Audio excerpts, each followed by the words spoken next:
செய்திகள். தேவன் உனக்கு போதிக்கின்றார், நீ கற்றுக்கொள்கிறாயா? அவர் தம்மை வெளிப்படுத்துகின்றார், நீ அவரை தேடுகின்றாயா? தேவன் உனக்கு போதிக்கின்றார், நீ கற்றுக்கொள்கிறாயா? அவர் தம்மை வெளிப்படுத்துகின்றார், நீ அவரை தேடுகின்றாயா?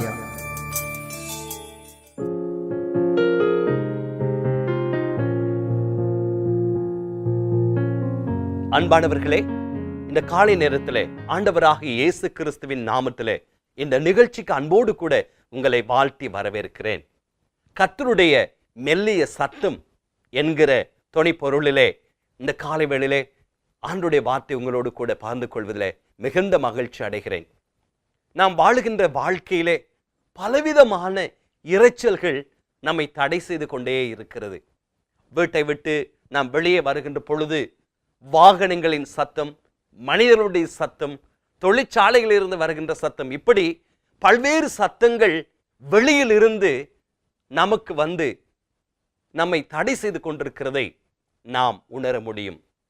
இன்னும் ஒரு விதத்தில் எங்களுக்கு உள்ளே இருந்து வருகின்ற சத்தமானது கூட இறைவனுடைய சத்தத்தை கேட்க முடியாதபடி செய்கின்றது.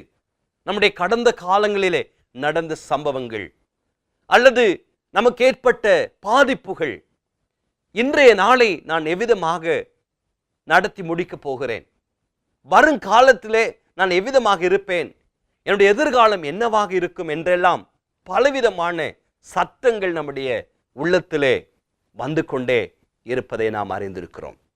இவ்விதமான சூழ்நிலையிலே நாம் தேவனுடைய சத்தத்தை எவ்வாறு கேட்க முடியும், எந்த விதத்திலே நான் ஆண்டவருடைய சத்தத்தை கேட்க முடியும் என்பதை குறித்து நாம் சற்று சிந்திக்கிற மக்களாக நாம் காணப்பட வேண்டும்.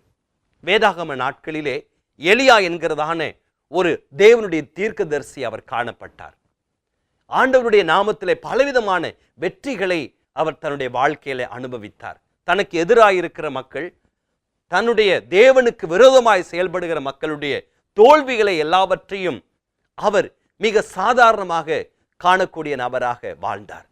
ஒரு முறை தன்னுடைய வாழ்க்கையில் அவர் மிகுந்த சோர்வுக்குள்ளாக போய் தனிமையாக இருக்கிற நேரத்தில், நான் ஒருவன் மாத்திரம்தான் இருக்கின்றேன், என்னை சுற்றிலும் இவ்விதமாக பலவிதமான எதிர்ப்பின் மக்கள் இருக்கிறார்கள் என்று சொல்லி அவர் சோர்ந்து காணப்பட்ட நேரத்தில் ஆண்டவர் அவரை பார்த்து சொல்லுகிற காரியங்களை, அவருக்கு நடந்த சம்பவங்களை பரிசுத்த வேதாகமத்திலே நாம் இப்பொழுது வாசித்து நாம் அறிவோம்.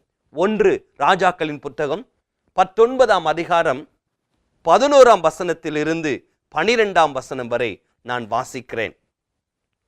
அப்பொழுது அவர், நீ வெளியே வந்து கர்த்தருக்கு முன்பாக பர்வதத்தில் நில் என்றார். அப்பொழுது இதோ கர்த்தர் கடந்து போனார்.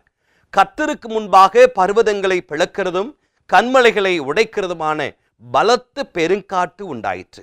ஆனாலும் அந்த காற்றிலே கர்த்தர் இருக்கவில்லை. காற்றுக்கு பின் பூமி அதிர்ச்சி உண்டாயிற்று. பூமி அதிர்ச்சியிலும் கர்த்தர் இருக்கவில்லை. பூமி அதிர்ச்சிக்கு பின் அக்கினி உண்டாயிற்று. அக்கினியிலும் கர்த்தர் இருக்கவில்லை.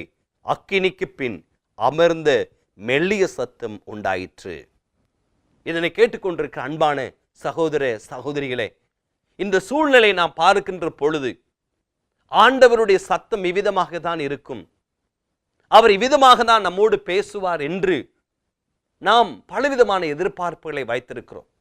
பழைய ஏற்பாட்டிலே வாழ்ந்த மக்கள், அவர்கள் அக்கினியின் மூலமாக தேவன் பதில் கொடுக்கிறதை அவர்கள் அறிந்திருந்தார்கள். பலத்த செயல்கள் மூலமாக தேவன் தம்முடைய மக்களோடு இடைப்பட்டதை அவர்களுடைய அனுபவமாக அவர்கள் கொண்டிருந்தார்கள். ஆனால் இங்கே நாம் பார்க்கின்ற பொழுது அவ்விதமாக அல்லாமல் அவர் மெல்லிய சத்தத்தோடு அந்த மனிதனிடத்திலே உரையாடியதை நாம் வாசித்தோம். உங்களுடைய வாழ்க்கையிலும் என்னுடைய வாழ்க்கையிலும் நாம் கேட்கிற பலவிதமான சத்தங்களுக்கு மத்தியிலே இறைவனுடைய சத்தத்தை தெளிவாக புரிந்து கொள்வதற்கு இந்த காலை நேரத்திலே எங்களுடைய வாழ்க்கையை நாம் ஆண்டவருடைய கரத்தில் ஒப்பு கொடுப்போம். நமக்கு விரோதமாய் காணப்படுகிற மாம்சத்தினுடைய இரைச்சலிலிருந்து நம்மை விலக்கிக் கொள்வதற்கு, உலகத்தின் பலவிதமான சத்தங்களிலிருந்து நம்மை விலக்கி தேவ சமூகத்தை தேடி அவருடைய பாதத்திலே வந்து அவருடைய மெல்லிய சத்தத்தை கேட்கிற மக்களாக நீங்களும் நானும் மாற தேவன் நம்மை அன்போடு கூட அழைக்கின்றார். இதனை கேட்டுக்கொண்டிருக்கிற அன்பான சகோதர சகோதரிகளே, இன்று முதல் உங்களுடைய வாழ்க்கையிலே ஆண்டவருடைய சத்தத்தை கேட்கிற மக்களாக நீங்களும் மாற வேண்டும் என்று சொல்லி உங்களுக்காக நான் பிரார்த்தனை செய்யட்டும். மகா பரிசுத்தமுள்ள தகப்பனே, உம்முடைய மெல்லிய சத்தத்தை கேட்கின்ற மக்களாக எங்களுடைய செவிகளை நீர் திறந்தருளும்.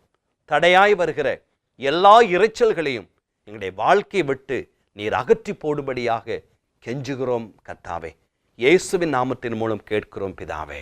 ஆமென்.